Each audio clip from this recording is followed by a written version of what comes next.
Thank you, Mayor Bowen. Seconded by Councillor Pye. All those in favour? Aye. Against? Carried. Perfect. Right, moving on to our reports. We have two reports today. First, I'd like to welcome Susie, and we've got report 7.1, which is a road naming proposal. This is for an existing paper road which has been formed as part of a land subdivision development on Pages Road. And we have been presented with three options, so I'll hand that over to Susie to discuss further. Thank you. Morena, thank you very much for that. Yes, so it's a nice simple one. Be able to give you some time back on the agenda. Obviously, might be needed for future, I'm not too sure. However, yeah, so we've worked with the landowners in this case surrounding the paper road. They've put through three proposals there. Their preferred is Morton Lane. We've run it through the criteria, I believe it fits the criteria, yeah, basically supposed to take it as read, if you're happy to. Any questions? Thank you. Any questions? No. Okay, so I've got a mover from Councillor Piddington, seconded by Mayor Bowen. All those in favour? Aye. Against? Carried. Thank you, Susie. Wow. Okay, we'll move on to our second report, 7.2, and I'd like to welcome Michelle Bunt and Jared Cody. So 7.2 is, sorry, I think that's my phone that's making that noise. Review of the Te Moana and Orari Water Scheme Supply Policy. So this report requests the Infrastructure Committee to consider a proposed modification to the policy. So welcome, and the floor's yours.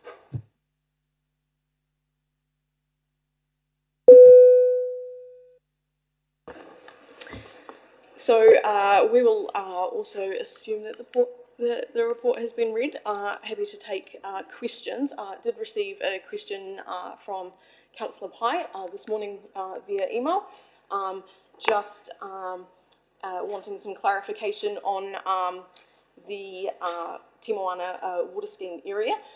So we do have this map, which I'm happy to pass around, which has kind of all our water schemes on one page, and the Te Moana one in its entirety is up here. So I will circulate that just for anyone that is wanting a refresher or is familiar. And the other question that Councillor Pye asked via email this morning was regarding the change, or why the number of connections appears to have decreased since when the policy was last reviewed in 2016. So the key word is rated connections rather than connections, and the reason for that was in approximately 2017 there was a change in the rateable valuation process. So a number of large land holdings that formerly would have been different rateable assessments were repackaged into the same assessment number. So in terms of how many people we're supplying with water and that kind of thing, it doesn't actually change significantly. It's more of it was a nationwide legislative change around rating structures and land parcels. Councillor Pye, does that answer your questions? Lovely. Councillor Shannon. Thank you very much. Just looking at the map, I wasn't exactly sure what the area was as well. How many dwellings are there that would be deemed residential, perhaps, not lifestyle or farming, and what would be the change in their cost of supply? So there's no change. The majority of the changes to this policy are really just around a kind of operational changes for consistency, and it's around things like storage and things like that.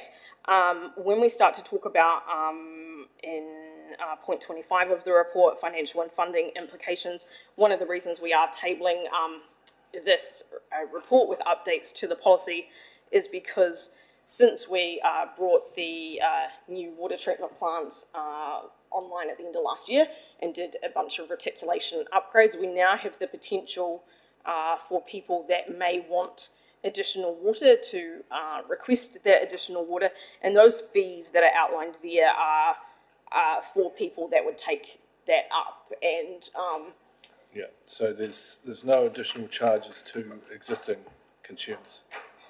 Yep. So predominantly the policy is around renewed or upgraded and new connections. And it's an operational document to enable that as part of the strategy of the Te Moana scheme upgrade, which includes the treatment plant, the renewals, the pipeline renewals, and basically the betterment of the scheme. The annual charge is a separate issue, and that's covered through the annual plan process, which is the rating side of things. So,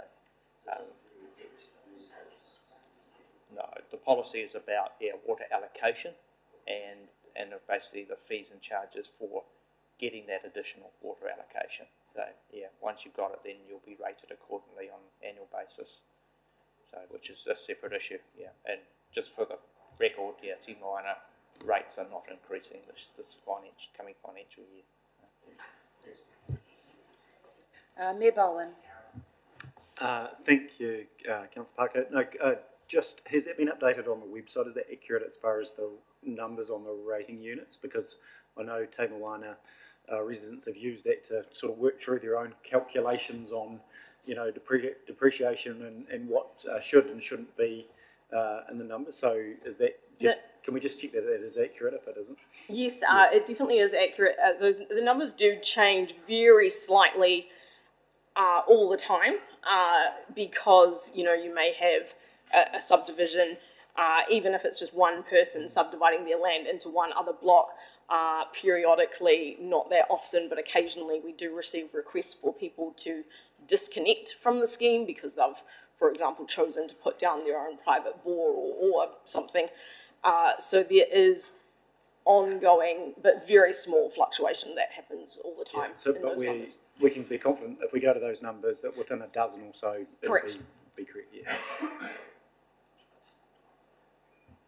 that right? Councillor Oliver. Just a quick question. So, how many, it says here 560 additional connections throughout the scheme over time.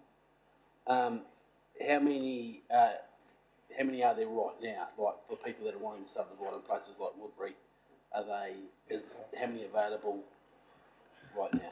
Yeah, so right now each application would be assessed on its hydraulic capability to deliver that water. Yep. So a first come first served basis, the hydraulic study's done for the application or the assessment is done for the application.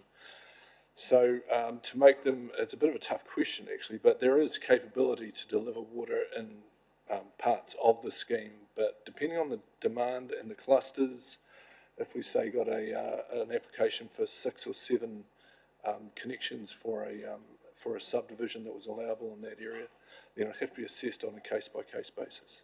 Yep. So it's not a given, so to say, that you just get a connection by right. There is some obviously stuff in the background that has to happen to make that happen. Yep. Absolutely. Okay, thanks. Thank you, Councillor Oliver. Did you want to? Happy to move. Okay.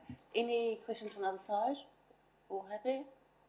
Okay, so Mayor Barnes going to move the recommendation. I think there's 2, isn't there?